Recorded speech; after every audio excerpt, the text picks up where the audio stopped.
আপনারা ইনভেস্টিগেশন করেন তো ইনাদের কারা ইনভেস্টিগেশন করবে? অবশ্যই আমরা করব, সরকার করবে। কিন্তু এখানে দুটো জিনিস মিডিয়াকে একটু মাথায় নিতে হবে, এবং এটাও কিন্তু আমরা তলিয়ে দেখছি যে দেখুন যে একটা সোশ্যাল মিডিয়াতে বহুল প্রচারিত হয়ে গেল, সেটা কতখানি এআই প্রডিউসড আর কতখানি রিয়েল, কতখানি ফেক, কতখানি রিয়েল আমাদের মতো সাধারণ মানুষ বলতে পারে না। তো ইমিডিয়েটলি যে সিদ্ধান্তটা হয়েছে, এটা টেকনিক্যাল ইন্টিগ্রিটিটা কি এটা জানার জন্য কিন্তু ইতিমধ্যে আমাদের ক্যাবিনেটে কথা হয়ে গেছে। এটা ইনভেস্টিগেট করে ইমিডিয়েটলি দেখতে হবে, এবং তারপরে আমরা ইনভেস্টিগেশন অবশ্যই করব। এবং আমাদের প্রশাসনে বা আমাদের অত্যন্ত দায়িত্বশীল জায়গায় অধিষ্ঠিত কর্মকর্তাদের কোনো রকমের দায়িত্বহীনতা, সেটা তো মেনে নেওয়া যাবে না। সেটাও আমাদের অনুশাসনের অধীনে আনবো আমরা, এবং আনতে হবে। অত ডিটেল তো কথা হয়নি, দায়িত্ব দিয়ে দেওয়া হয়েছে উপদেষ্টাদের একটা কমিটি করে, তারা এটা দেখবেন। অফকোর্স কনসার্ন, এটা কি কথা?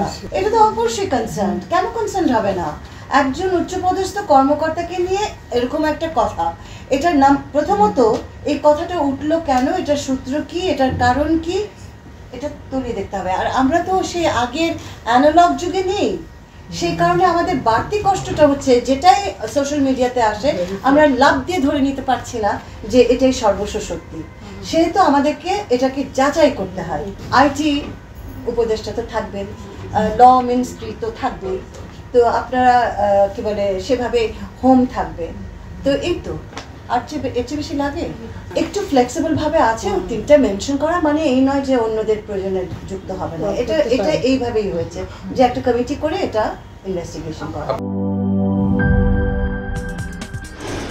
কি boss, vital match, tough opponent, tension?